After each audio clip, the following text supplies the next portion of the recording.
દ્વારા ઝંકાર નવરાત્રી 2025નું આયોજન કરવામાં આવ્યું છે।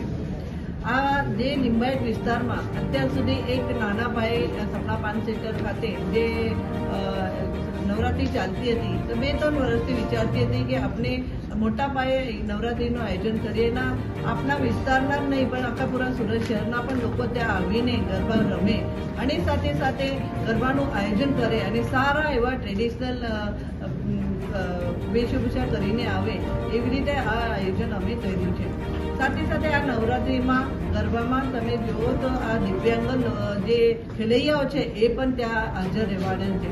સાથે સાથે જે માસીબા છે એ માસી લોકો પણ ત્યાં આવવાના છે ને આપનો એટલે ગરબા રમીને આપણે આનંદ આપવાના છે। સાથે સાથે ખૂબ મોટા મોટા ઇનામોની પણ આપણે ત્યાં રાખ્યા છે, જેવી રીતે કે ઇનામોની 3 કેટેગરી રાખી છે। એમાં જે કિડ્સ હોય એનું અલગ છે, ટીનેજરનું અલગ છે ને પછી થોડાક 30-40 વર્ષના અલગ। હવે 3 ઇનામોની આપણે કેટેગરી રાખી છે ને અલગ અલગ ઇનામો પણ આપણે ત્યાં આપવાના છે અને સારા એવા ઇનામો રોજે રોજ આપણે ત્યાં આપી રહ્યા છે આપવાના છે। તો આ જે નવરાત્રી છે એ નવરાત્રી ખૂબ સરસ થશે, ખુલ્લા મેદાનમાં છે। વરસાદ જો નીચ પડે તો ખરેખર આ નવરાત્રીને ચાર ચાંદ લાગી જાય એવું મારું કહેવું છે।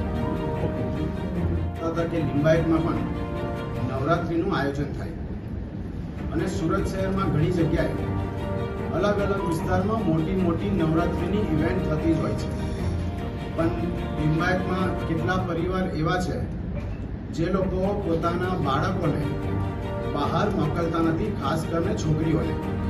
એટલે સંગીતાબેનને પહેલાં તો હું ખૂબ અભિનંદન પાઠવું છું કે એમને લિંબાયતના લોકો માટે વિચારીને આ નવરાત્રીનું આયોજન કર્યું। આમાં જે સ્થળ છે નીલગિરી સર્કલ અને નીલગિરી ગ્રાઉન્ડ, જેમાં પાર્કિંગની વ્યવસ્થા, જે લોકો ખેલૈયાઓ છે એ લોકો જે પણ ટ્રેડિશનલ ડ્રેસમાં આવશે એ લોકો માટે ફ્રી એન્ટ્રી રાખી છે। 4 લાખ સ્ક્વેર ફીટની જગ્યા છે અને એની સાથે જેમ સંગીતાબેને કહ્યું કે 200 જેટલા ત્યાં બોડીગાર્ડ રહેશે, મેલ અને ફિમેલ એ બંનેની વ્યવસ્થા થશે। ના નવરાત્રિમાં હું કહીશ કે સુરતથી તો બધા આવશે જ, પણ ખાસ કરીને લિંબાયતના લોકો ત્યાં આવે પોતાના પરિવાર સાથે। હું અહીંયાથી આપને ઇન્વિટેશન આપું છું। આ નવરાત્રિ લિંબાયત ઉત્સવ સમિતિ અને યુથ ફોર ગુજરાત દ્વારા આયોજિત ઝંકાર 2025 જે છેલ્લા 3 વર્ષથી કરે છે, આ વખતે એમને લિંબાયતમાં વિચાર્યું છે।